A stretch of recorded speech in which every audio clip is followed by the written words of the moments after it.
लोगों का।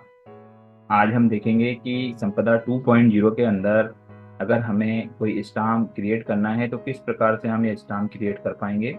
तो इसके लिए अभी डमी साइट जो कि टेस्टिंग सर्वर दे रखा है, जिसके माध्यम से आप अपने घर पर इसके ऊपर जो संपदा 2.0 है इसके ऊपर अपनी टेस्टिंग कर सकते हैं। तो इसके लिए जो URL है वो क्या है, ERSUAT2.mp.gov.in। जैसे ही आप डालेंगे तो ये आपका एक होम पेज यहाँ पर खुलकर आएगा।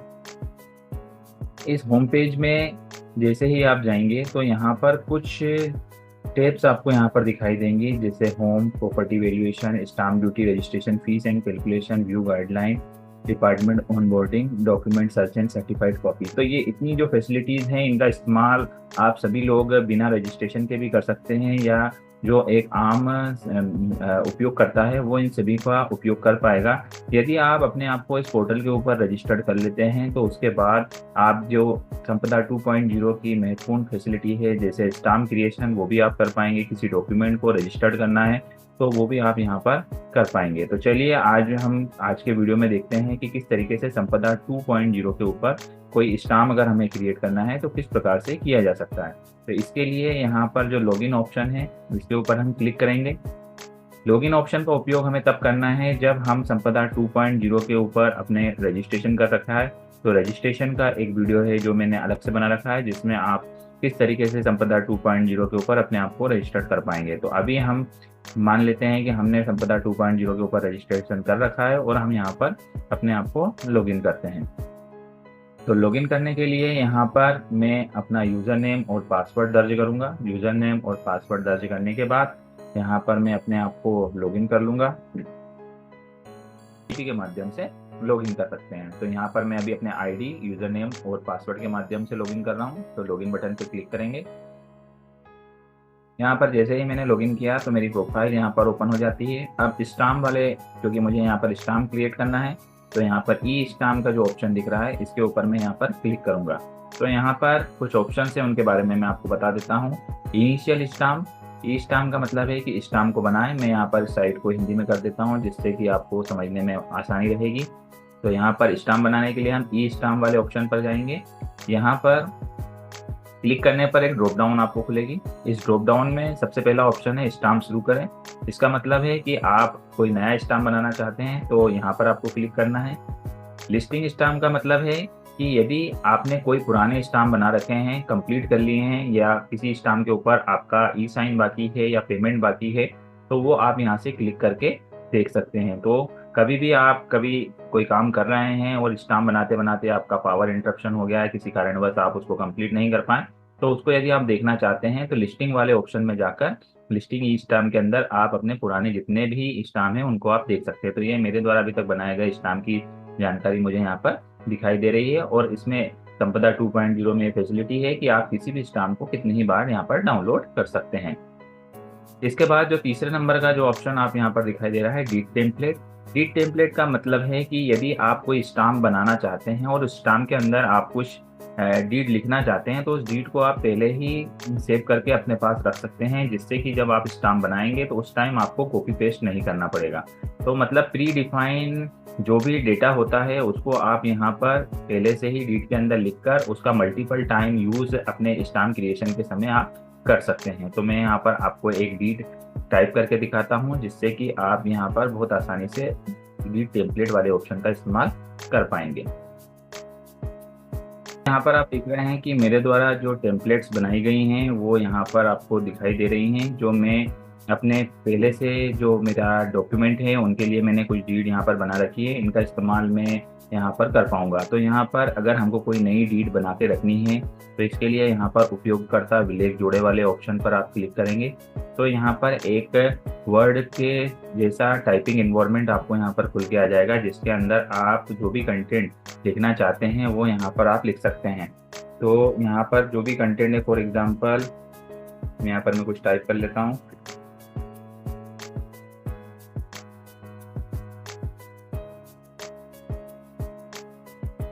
तो यहाँ पर आपके लिए टाइपिंग के लिए दे रखा है कि आप कुछ भी यहाँ पर रेंडमली जो भी आपकी रीड में टाइप करना है उसको आप यहाँ पर सेव कर सकते हैं। इसके साथ साथ यहाँ पर कॉपी पेस्ट की फैसिलिटी भी आपके लिए अवेलेबल है। जैसे फॉर एग्जांपल आपके पास कोई ट्रेनिंग कंटेंट है, मतलब रीड कंटेंट है जो आपने वर्ड में बना रखा है, तो उसको भी आप यहाँ से कॉपी करके इसके अंदर डाल सकते हैं। तो मेरे पास एक टाइप डॉक्यूमेंट है, मैं इसका इस्तेमाल अपनी रीड में करना चाहूँगा, तो इसके लिए मैंने यहाँ पर कुछ कंटेंट कॉपी कर लिया है। इस कंटेंट को कॉपी करके मैं यहाँ पर अपनी रीड में डाल लेता हूँ। फॉर एग्जांपल मैंने यह कंटेंट कॉपी किया और पेस्ट कर दिया। तो ये देखिए यहाँ पर कुछ कंटेंट मेरा टाइप होके आ गया। तो आपके पास यहाँ पर फैसिलिटी है कि आप यहाँ पर कुछ भी टाइप कर सकते हैं और इसमें एडिट भी कर सकते हैं। यदि आपने कॉपी पेस्ट किया है तो आप उसको एडिट भी कर सकते हैं। अब इसका कोई नाम हम दे देते हैं। फॉर एग्जांपल मैंने इसका नाम दे दिया फाइल 9 और हिंदी में ऑटोमेटिक ट्रांसलेट होके आ जाएगा। इसके बाद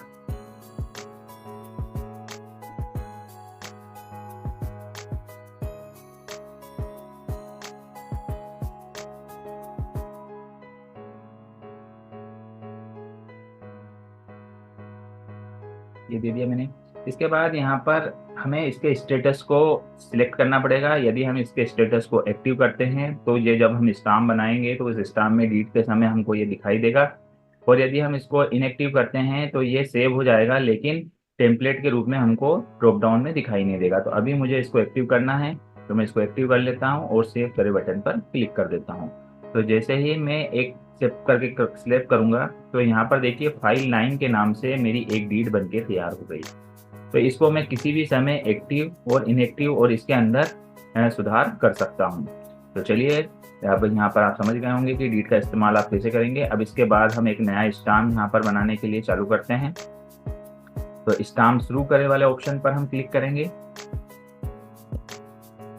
स्टाम्प शुरू करने के लिए सबसे पहले हमें स्टाम्प के विलेख की श्रेणी का यहाँ पर चयन करना पड़ेगा। तो सबसे पहले हम यहाँ पर ड्रॉप डाउन पहले नंबर की विलेख श्रेणी का चयन करे वाले ड्रॉप डाउन पर हम क्लिक करते हैं। जैसे ही हम क्लिक करेंगे तो यहाँ पर हमको कुछ ऑप्शन दिखाई देंगे, जैसे कंपनी, शेयर ट्रांसफर, भागीदारी, अचल संपत्ति से संबंधित, ऋण बंद पत्र, लीज पट्टे, विविध। तो इनमें से जिस भी कैटेगरी का आपको स्टाम्प बनाना है उसे आप यहाँ पर सिलेक्ट करेंगे। तो अभी फॉर एग्जांपल मैं यहाँ पर मिसलिनियस विविध को ले लेता हूँ।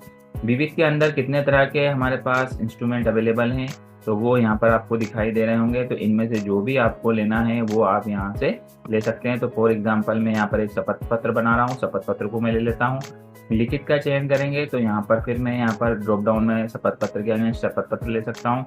दूसरे की ओर से अगर समव्यवहार कर रहे हैं तो उसके लिए आप यहाँ पर टिक करेंगे, अदरवाइज यहाँ पर सेव करें और आगे बढ़े बटन पर हम क्लिक कर देंगे। जैसे ही हम यहाँ पर क्लिक करते हैं तो अगला ऑप्शन हमको यहाँ पर दिखाई देता है पक्षकार का विवरण जोड़ें।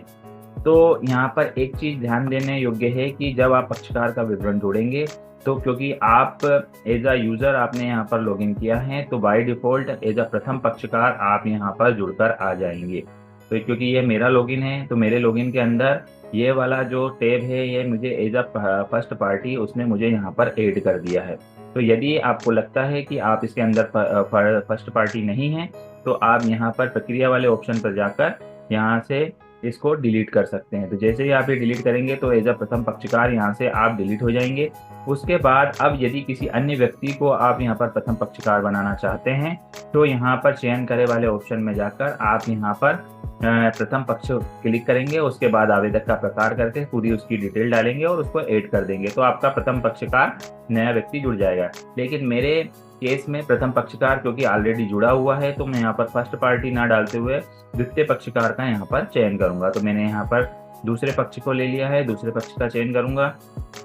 आवेदक का प्रकार मुझे यहाँ पर चयन करना है तो यहाँ पर मैंने व्यक्तिगत कर लिया। इसके बाद यहाँ पर वो मुझसे पूछेगा संपदा पंजीकृत उपयोगकर्ता है तो मैंने कर दिया हाँ कि ये संपदा पंजीकृत उपयोगकर्ता है। अगर हम यहाँ हाँ करते हैं तो डायरेक्ट ये हमें संपदा की साइट्स पर ई केवाईसी वाला जो ऑप्शन है जो यहाँ पर हम नंबर डालते हैं वो दिखेगा। अगर हम यहाँ पर नहीं करते हैं तो हमें ई केवाईसी जो भी हमारा उपयोग करता है उसकी ई केवाईसी यहाँ पर हमको करनी पड़ेगी। तो हमको इस चीज़ का ध्यान देना है कि जब भी हमारे पास कोई भी हमारा उपयोगकर्ता आता है या हमारी पार्टी आती है तो सबसे पहले हमें उन्हें संपदा पर रजिस्टर्ड करना है जिससे कि उनकी बार बार ई केवाईसी आपको नहीं करनी पड़ेगी।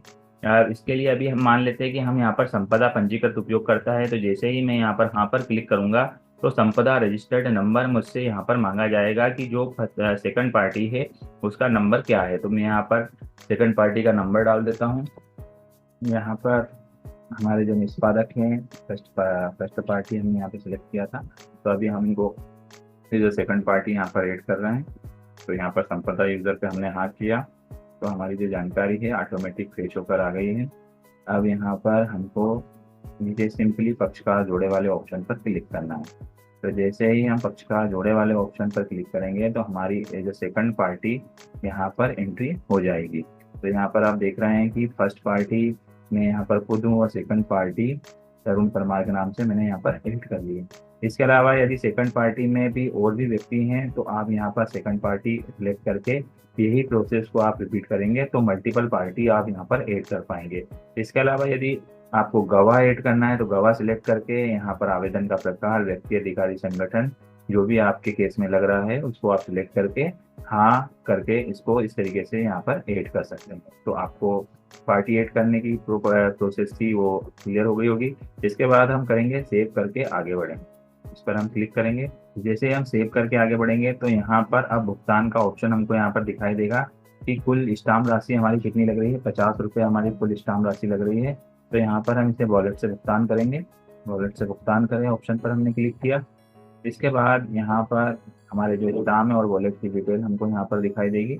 भुगतान करें ऑप्शन पर हम क्लिक करेंगे। यहाँ पर क्लिक किया, इसके बाद एक OTP आएगा।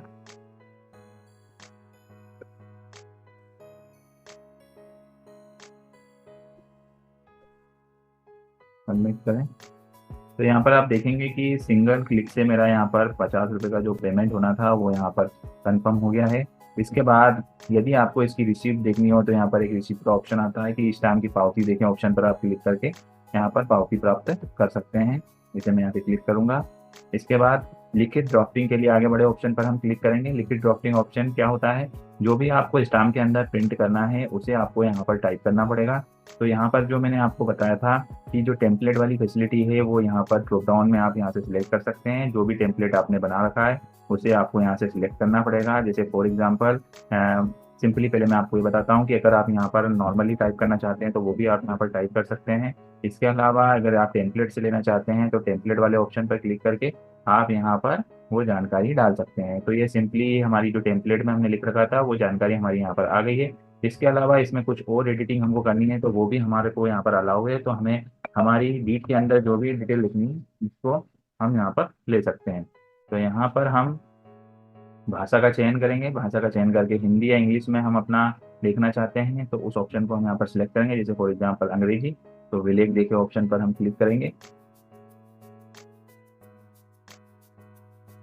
तो यहाँ पर आप देखेंगे कि आपका जो विलेख है वो आपको यहाँ पर दिखने लग जाएगा। जो आपका स्टाम्प है वो आपको पूरी डिटेल यहाँ पर दोनों ही पक्षकार की आपको यहाँ पर दिखेगी और डीड में जो भी चीज़ आपने टाइप की है वो आपको यहाँ पर दिखाई देगा।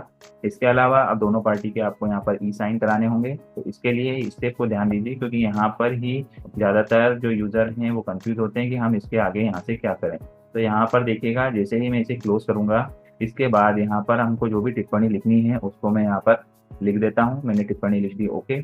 इसके बाद यहाँ पर हमको सेव करना है। सेव करेंगे। सेव करने के बाद यहाँ पर एक ऑप्शन आपका एक्टिवेट हो जाएगा, विलेख देखें और अंतिम सबमिट करें। तो मैं यहाँ पर पुनः क्लिक करूंगा। यहाँ पर आपको 2 बार सेव करना पड़ेगा। जैसे ही आप विलेख देखे पे क्लिक करेंगे तो आपको यहाँ पर अंतिम सबमिट का एक ऑप्शन दिखाई देगा। तो इस पर आपको क्लिक करना है क्योंकि जब तक आप ये नहीं करेंगे तब तक आपकी विलेख दोनों पार्टियों के पास साइन के लिए नहीं जाएगी। तो यहाँ पर अब आपकी जो विलेख है आपके जो दोनों पार्टी हैं उनके पास साइन होने के लिए चली गई है।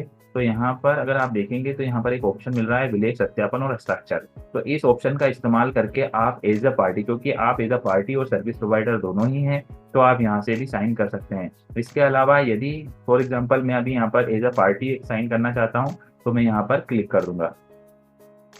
जैसे ही मैंने क्लिक किया तो यहाँ पर मेरी विलेख की जानकारी मुझे यहाँ पर दिखाई देगी और यहाँ पर जो साइन का ऑप्शन है इस पर मैं क्लिक करूंगा। यहाँ पर 2 ऑप्शन है, साइन और DSC। तो यहाँ से मैं साइन पर सिलेक्ट करके आगे बढ़े। फिर यहाँ पर मुद्रा का ऑप्शन दिखाई देगा। इस पर क्लिक करेंगे, यहाँ पर अपनी टिप्पणी डाल दूंगा, ये हस्ताक्षर के लिए आगे बढ़े। फिर यहाँ पर एक ओके करना है।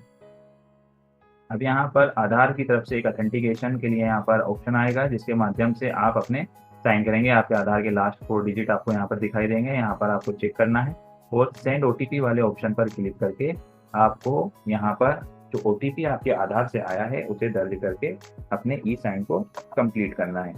तो यहाँ पर मैं अपना ओटीपी देख लेता हूँ जो मेरे पास आया है। तो ये मैंने यहाँ पर दर्ज कर दिया, परफॉर्म ई साइन। तो ये जो ओटीपी था हमारे आधार की तरफ से आया था, तो आधार की तरफ से मेरे ओटीपी को वेरीफाई करके एक ई साइन मेरे विलेज में आ जाएगा। तो यहाँ पर एज अ पार्टी मैंने एक साइन अपने कर दिए हैं। अब सेकंड पार्टी जो इस डॉक्यूमेंट में सेकंड पार्टी है उसके ई साइन हमें परफॉर्म करने हैं। तो वो वाले साइन हम किस तरीके से परफॉर्म कर पाएंगे वो हम देखते हैं। तो इसके लिए आपको इस जो पोर्टल है इससे आप लॉग आउट हो जाइए, या इसके अलावा आप सेम साइट का जो डेस्कटॉप है उस पर चले जाइए। जैसे मैंने यहाँ पर फिर से इसी साइट का जो वेब पेज है उसको मैंने फिर से ओपन कर लिया। ओपन करने के बाद हमें यहाँ पर नीचे स्क्रॉल डाउन करना है, जो ऑनलाइन सेवाओं वाला ऑप्शन है इसके अंदर एक ऑप्शन मिलेगा विलेज स्वीकृति और हस्ताक्षर। तो इसके ऊपर हमें क्लिक कर देना है। क्लिक करने के बाद विलेज स्वीकृति हस्ताक्षर के लिए आगे बढ़े ऑप्शन पर आप क्लिक करेंगे।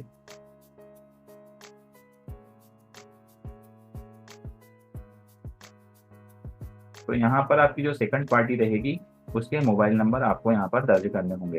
तो यहाँ पर मैं जो सेकंड पार्टी है उनके मोबाइल नंबर दर्ज कर देता हूँ।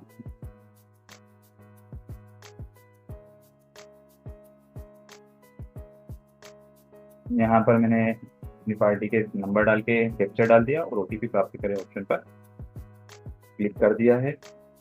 अब पार्टी के पास एक ओटीपी प्राप्त होगा जिसे मुझे यहाँ पर दर्ज करना होगा।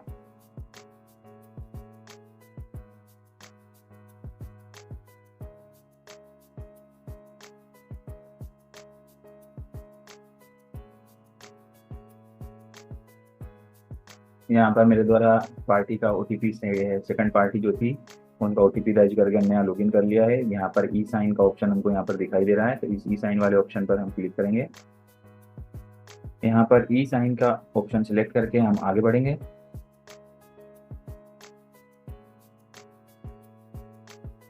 यहाँ पर विलेख हमको दिखाई देगा, इसमें हम टिप्पणी करेंगे।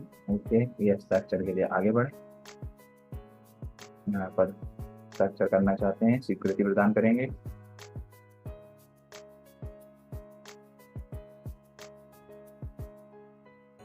पर आधार से ओटीपी प्राप्त होगा।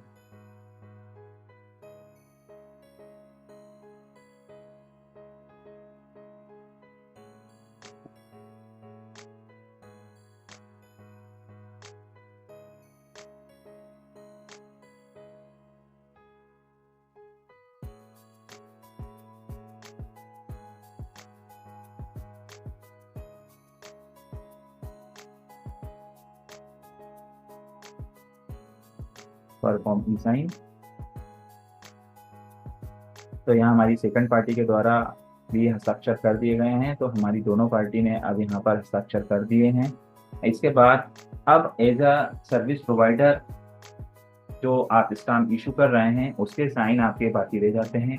तो वो साइन आप किस तरीके से परफॉर्म करेंगे, तो उसके लिए आपको वापस आपके लॉगिन में जाना होगा। लॉगिन में जाने के बाद इसे आप एक बार रिफ्रेश कर लें। ई स्टाम्प वाले ऑप्शन पे जाकर लिस्टिंग स्टाम्प ऑप्शन पर आपको फिर क्लिक करना है। तो यहाँ पर आप देखेंगे कि जो आपका विलेख है उस पर आपका जारीकर्ता के ई साइन वाला ऑप्शन एक्टिवेट हो जाएगा। इस पर आप क्लिक करें और यहाँ पर आगे बढ़ें, ई मुद्रा सिलेक्ट करेंगे।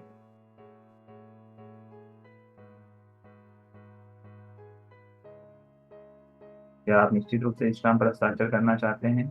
हाँ।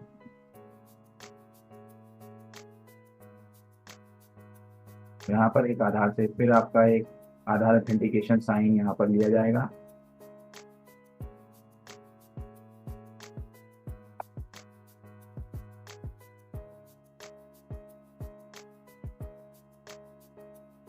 यहाँ पर 23 15 पिक्चर्स, परफॉर्म ई साइन।